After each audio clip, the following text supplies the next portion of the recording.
வணக்கம் நண்பர்களே, நான் ராகவேந்திர ஆரா. இது ஆரா அப்டேட்ஸ். ஜூலை 10ஆம் தேதி தமிழ்நாடு முதலமைச்சர் விஜய் அவர்கள் கரூர் சென்று அங்கு ஒரு இடைத்தேர்தல் பிரச்சாரத்தை நடத்தியிருக்கிறார். அதாவது வர்ற இடைத்தேர்தலில் தீய சக்தி திமுகவை சும்மா வச்சு வெளுத்து வாங்குங்க என்று மக்களிடம் ஒரு வேண்டுகோளையும் வைத்திருக்கிறார். அவர் பேசிய சில மணி நேரங்களிலேயே 5 சட்டமன்ற தொகுதிகளுக்கு இடைத்தேர்தல் அறிவிப்பை நடத்தக்கூடாது அப்படின்ட்டு சென்னை உயர்நீதிமன்றம் நேற்று ஒரு உத்தரவை போட்டது. இது பற்றி கூட நேற்று நாம் விரிவாக பார்த்தோம். இந்த நிலையில் மீதமிருக்கும் சட்டமன்ற தொகுதிகளுக்கான இடைத்தேர்தலையும் நடத்தக்கூடாது. குறிப்பாக அதிமுகவில் வெற்றி பெற்ற சட்டமன்ற உறுப்பினர்கள் அவர்கள் தமிழக வெற்றி கழகத்தோடு ஒரு டீலிங் போட்டுக்கொண்டு ராஜினாமா செய்துவிட்டு அங்கே போகிறார்கள்.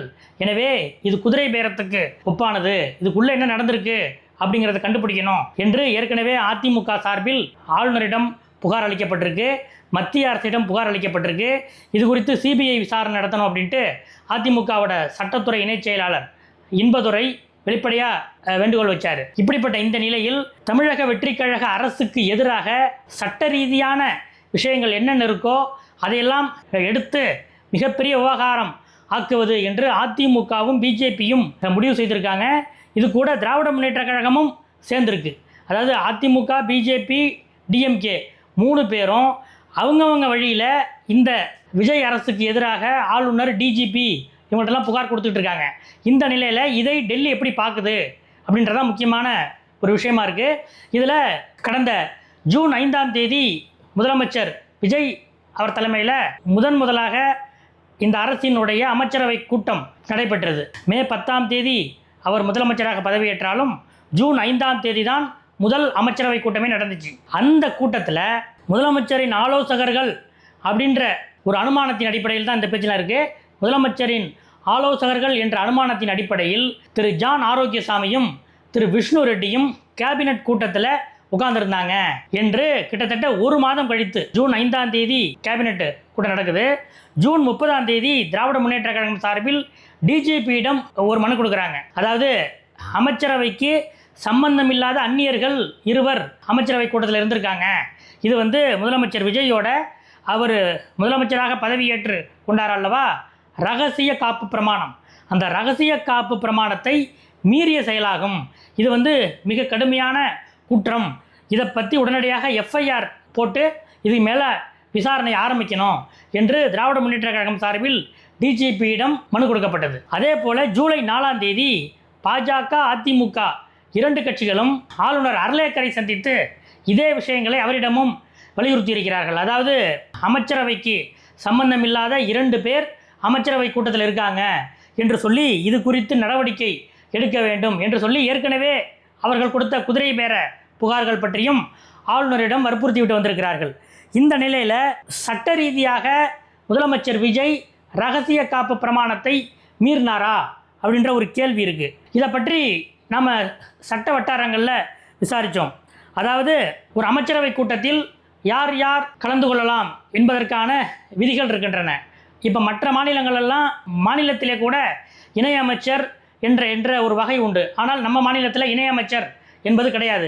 மத்திய அரசாங்கத்தில் இணையமைச்சர் இருக்குது, அதாவது மினிஸ்டர் ஆஃப் ஸ்டேட் அப்படின்ற ஒரு போஸ்ட் இருக்குது. அதே போல் வேறு சில பெரிய மாநிலங்களில் கூட இணையமைச்சர் என்ற பதவி இருக்குது. ஆனால் நம்ம மாநிலத்தில் இணையமைச்சர் என்ற பதவி கிடையாது. அதனால் அனைவரும் கேபினெட் அமைச்சர்கள் தான். அனைத்து கேபினெட் அமைச்சர்களும் பங்கேற்பார்கள். அதே போல் இந்த அமைச்சரவையின் ஒட்டுமொத்த அமைச்சரவையின் செயலாளர், சீஃப் செக்ரட்டரி, அவர் பங்கேற்பார். தேவைப்பட்டால் சில முக்கிய துறைகளின் செயலாளர்கள் முதலமைச்சர் அல்லது சம்பந்தப்பட்ட அமைச்சர்களின் டைரக்ஷன் பேரில் இந்த கூட்டத்தில் கலந்துக்கலாம் என்று அந்த விதிகள்லாம் சொல்லுது. இன்னும் ஒருபடி மேலே என்ன சொல்லுதுன்னா, ஒருவேளை அமைச்சரவை கூட்டத்துக்கு முதலமைச்சர் வர முடியலைன்னா முதலமைச்சர் நாமினேட் பண்ணுற ஒரு அமைச்சர் அந்த கூட்டத்தை நடத்துவார், அல்லது ஆளுநரே கூட அமைச்சரவை கூட்டத்தை நடத்தலாம் என்றெல்லாம் கூட அந்த ரூல் புக்கில் இருக்குது. ஆனால் இதெல்லாம் ரொம்ப விதிவிலக்கான விஷயங்கள். அதெல்லாம் எப்போதுமே முதலமைச்சர் தான் அமைச்சரவை கூட்டத்தை நடத்துவார். இப்படிப்பட்ட இந்த நிலையில் இந்த 2 ஜான் ஆரோக்கியசாமி, விஷ்ணு ரெட்டி, இந்த 2 அமைச்சரவை கூட்டத்தில் கலந்து கொண்டார்கள் என்று டிஜிபியிடமும் ஆளுநரிடமும் எதிர்க்கட்சிகள் எழுத்து ரீதியாக புகார் கொடுத்துருக்காங்க. அப்படின்னா இதோட வேலிட் என்ன அப்படின்ட்டு விசாரித்த போது முன்னாள் அட்வொகேட் ஜெனரல் திரு PS ராமன் அவர்கள் ஆங்கில நாளிதழ் ஹிண்டு கிட்ட சில விஷயங்களை இதை பற்றி அவர் ஷேர் பண்ணியிருக்காரு. அதாவது கேபினட் கூட்டத்தில் யார் யார் இருக்க வேண்டும் என்பது முதலமைச்சருக்கு உரிய உரிமை. இதில் இவர் கலந்துக்கணும், இவர் கலந்துக்க கூடாது அப்படின்ட்டு சட்ட ரீதியான எந்த தடையும் இதில் இல்லை அப்படின்ட்டு PS ராமன் சொல்கிறார். அதுக்கு சில உதாரணங்களையும் சொல்கிறார் அவர். ஏனென்றால் முன்னாள் முதலமைச்சர் திரு கலைஞர் அவர்கள் இருந்தபோது, முதலமைச்சராக இருந்தபோது கேபினட் கூட்டத்தில் குறிப்பாக முல்லை பெரியாறு சம்பந்தமாக விவாதிக்கப்பட்ட கேபினட் கூட்டத்தில் அட்வொகேட் ஜெனரல் அழைக்கப்பட்டிருக்கிறார். சட்ட ரீதியான விஷயத்தை அமைச்சரவை கூட்டத்துக்கு விளக்கணும் அப்படிங்கிறதுனால அட்வொகேட் ஜெனரல் அழைக்கப்பட்டிருக்கிறார். அதுபோல் ஒரு நீர்வளத்துறை ஆய்வாளர், நீரியல் நிபுணர் அவரும் அழைக்கப்பட்டிருக்கிறார். இப்படியெல்லாம் கூட சில விஷயங்கள் நடந்திருக்கின்றன. இந்த நிலையில் இவங்க 2 பேர் இந்த கூட்டத்தில் ஒருவேளை பங்கேற்றிருக்கிறார்கள் என்றால் அவர்கள் இருவரும் அஃபீஷியல் சீக்ரெட் ஆக்ட், அதாவது ரகசிய காப்பு சட்டத்துக்கு உட்பட்டவர்களாக இருக்க வேண்டும் என்பது ஒரு முறை. ஆனால் இதில் சட்ட ரீதியான எந்த தடையும் இவர்களுக்கு இந்த கூட்டத்தில் பங்கேற்க கூடாது என்று இல்லை என்பதுதான் சட்ட வட்டாரத்திலே இருக்கிற விஷயம். இந்த அடிப்படையில் ஒருவேளை இந்த விஷயத்தை விஸ்வரூபமாக எடுத்து சென்றால் அநேகமாக மே மாதம் இறுதி வாரத்தில் திரு ஜான் ஆரோக்கியசாமியும் திரு விஷ்ணு ரெட்டியும் முதல்வர் விஜயின் ஆலோசகர்களாக இருப்பார்கள் என்று ஒரு செவிவழி செய்தி வந்தது. அதை பற்றி ஜிஓ எதுவும் வரல. அப்படிப்பட்ட நிலையில் முன்தேதியிட்டு ஜிஓ கூட அவர்கள் போடலாம். முதலமைச்சருடைய ஆலோசகர்களாக இருந்து கொண்டு கேபினட் கூட்டத்தில் அவர்கள் பங்கேற்றார்கள் என்றெல்லாம் அதில் இருக்கின்றன என்று முன்தேதியிட்டு ஒரு ஆணையை போட்டால் அவர்கள் அந்த கூட்டத்தில் பங்கேற்க எந்த தடையும் இருக்காது. ஆனால் சட்ட ரீதியாக இதில் முதலமைச்சர் விஜயை என்ன செய்ய முடியும் என்பது பற்றிய ஆலோசனைகள் திமுக, அதிமுக, பாஜக 3 தரப்பிலும் தீவிரமாக நடந்து கொண்டிருக்கின்றன. இன்னொரு பக்கம் முதலமைச்சர் விஜய் மீது குதிரை பேர குற்றச்சாட்டுகளை நிரூபிக்க முடியுமா என்ற ஆலோசனையும் ரொம்ப வேகமாக நடந்துகிட்டு இருக்கு அப்படின்னு சொல்கிறாங்க. ஏற்கனவே அம்மா மக்கள் முன்னேற்ற கழகத்தின் பொதுச் செயலாளர் டிடிவி தினகரன் அவருடைய சட்டமன்ற உறுப்பினர், மன்னார்குடியைச் சேர்ந்த சட்டமன்ற உறுப்பினரை எப்படியெல்லாம் அவங்க தூக்கிட்டு போனாங்க என்று பத்திரிகையாளர் சந்திப்புகளில் வெட்ட வெளிச்சமாக கூறியிருக்கிறார். இதை அவர் எந்த விசாரணைக்கும் தயார் என்றும் கூறியிருக்கிறார். எந்த அமைப்பின் விசாரணையிலும் இதை சொல்ல தயார் என்றும் டிடிவி தினகரன் கூறியிருக்கிறார். இதே போல் அதிமுக தரப்பில் முதன்முறையாக, அதாவது இந்த 25 எம்எல்ஏக்கள் வேலுமணி, சிபி சண்முகம் உள்ளிட்டோரோடு முதலமைச்சர் விஜய் அரசை நம்பிக்கை தீர்மானத்தில் ஆதரித்தார்கள் அல்லவா, அவர்கள் திரும்பி வந்தபோது, அதாவது தங்களுடைய சட்டமன்ற உறுப்பினர் பதவியை காப்பாற்றிக்க வேண்டும் அப்படிங்கிறதுக்காக எடப்பாடி பழனிசாமி அவர்களிடம் வருத்தம் தெரிவித்து அந்த லெட்டர் கொடுத்து மீண்டு வந்தாங்கல்ல, அவங்கள்ட்ட எடப்பாடி பழனிசாமி தீர விசாரிச்சிட்டாரு.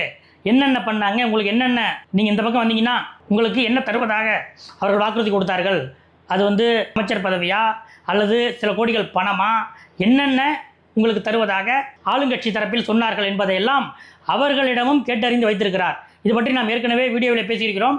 அதாவது விஜய் அவர்களுடைய அரசுக்கு ஆதரவாக அதிமுக சட்டமன்ற உறுப்பினர்களை ராஜினாமா செய்துவிட்டு மீண்டும் அவர்களுக்கு அங்கேயே சீட் தர்றேன், உங்களுக்கு விசில் சின்னத்திலே சீட் தர்றேன் என்பது உட்பட வேறு என்னென்ன ஆசைகள் காட்டப்பட்டன என்பதையெல்லாம் எடப்பாடியும் தொகுத்து வைத்திருக்கிறார் என்று சொல்கிறார்கள். அதனால தான் இந்த மாவட்ட ரீதியான ஆலோசனை கூட்டங்களில் எடப்பாடி பழனிசாமி ரொம்ப நம்பிக்கையாக இந்த ஆட்சி ரொம்ப நாள் நீடிக்காது, 6 மாதம் வரைக்கும் நீடிக்காது, இன்னும் சொல்ல போனால் 2029 நாடாளுமன்ற தேர்தலோடு சட்டமன்றத்துக்கும் தேர்தல் வரக்கூடிய வாய்ப்புகள் அதிகமாக இருக்கின்றன, அதனால் கவலைப்படாமல் வேலையை பாருங்க என்று சொன்னதோடு இன்னொரு விஷயத்தையும் எடப்பாடி சொல்லியிருக்காரு.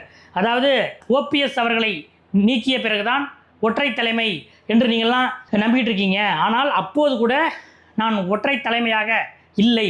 ஏனென்றால் இந்த பக்கம் பார்த்தா வேலுமணி, இந்த பக்கம் பார்த்தா விஜயபாஸ்கர், இந்த பக்கம் பார்த்தா சிவி சண்முகம் என்று அவரவர் மாவட்டங்களில், அவரவர் மாவட்ட மற்றும் அருகே உள்ள மாவட்டங்களில் அவர்கள்தான் முக்கிய முடிவுகளை எடுத்தார்கள். என்னை எந்த விதத்திலும் நான் எந்த விதத்திலும் அவர்களுடைய முடிவுகளில் மூக்கை நுழைக்காமல் இருந்தேன். அப்படியும் அவர்கள் நம்ம கட்சிக்கு துரோகம் செஞ்சுட்டு போயிட்டாங்க. அதனால் இப்போது அவர்களெல்லாம் சென்ற பிறகு, வேலுமணியும் விரைவில் சென்று விடுவார் போலதான் இருக்கிறது, அவர்களெல்லாம் சென்ற பிறகு இப்போது தான் உண்மையிலேயே அதிமுகவுக்கு ஒற்றை தலைமை வாய்த்திருக்கிறது என்று திரு எடப்பாடி பழனிசாமி மாவட்ட ரீதியாக நடக்கக்கூடிய ஆலோசனை கூட்டங்களில் மனம் விட்டு பேசியிருக்கிறார். இந்த நிலையில் அதிமுக, பாஜக, இன்னொரு பக்கம் திராவிட முன்னேற்ற கழகம், இந்த 3 பேரும் சட்ட ரீதியாக இந்த அரசை எப்படி சிக்க வைக்கலாம் என்பதில் மிக நுட்பமாக செயல்பட்டு வருகிறார்கள் என்பதுதான் இப்போதைய அரசியல் வட்டாரத்திலே மிக முக்கியமான அப்டேட்டாக இருக்கிறது.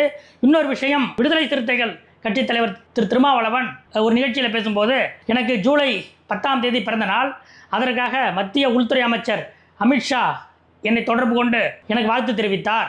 அதே போல் மத்திய ரயில்வே துறை அமைச்சர் அஸ்வின் வைஷ்ணவும் என்னை தொடர்பு கொண்டு வாழ்த்து தெரிவித்தார். ஆக்சுவலாக சான்றிதழ் படி எனக்கு ஜூலை 10ஆம் தேதி பிறந்தநாள். ஆனால் என்னுடைய உண்மையான பிறந்தநாள் ஆவணி 1. எங்கள் ஊரில் ஐயர் ஜாதகம் குறித்தப்ப ஆவணி 1ன்னு கரெக்டாக அவர் எழுதி வச்சிருக்காரு. அதனால் நான் ஆவணி 1 தான் நான் பிறந்த நாளாக நான் கொண்டாடுறேன் என்றெல்லாம் அவர் சொல்கிறாரு.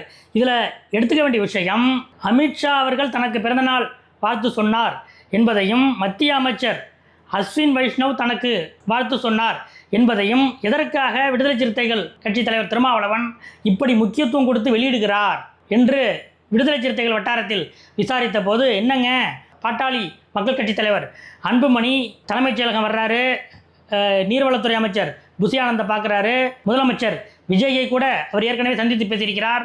தேர்தல் முடிவு வந்த பிறகு அன்புமணி அந்த கூட்டணியின் தலைவராக இருக்கக்கூடிய எடப்பாடி பழனிசாமி சந்தித்தாரோ இல்லையோ, ஆனால் முதலமைச்சர் விஜயையும் அவரது அமைச்சர்களையும் தொடர்ந்து அவர் பார்க்குறாரு.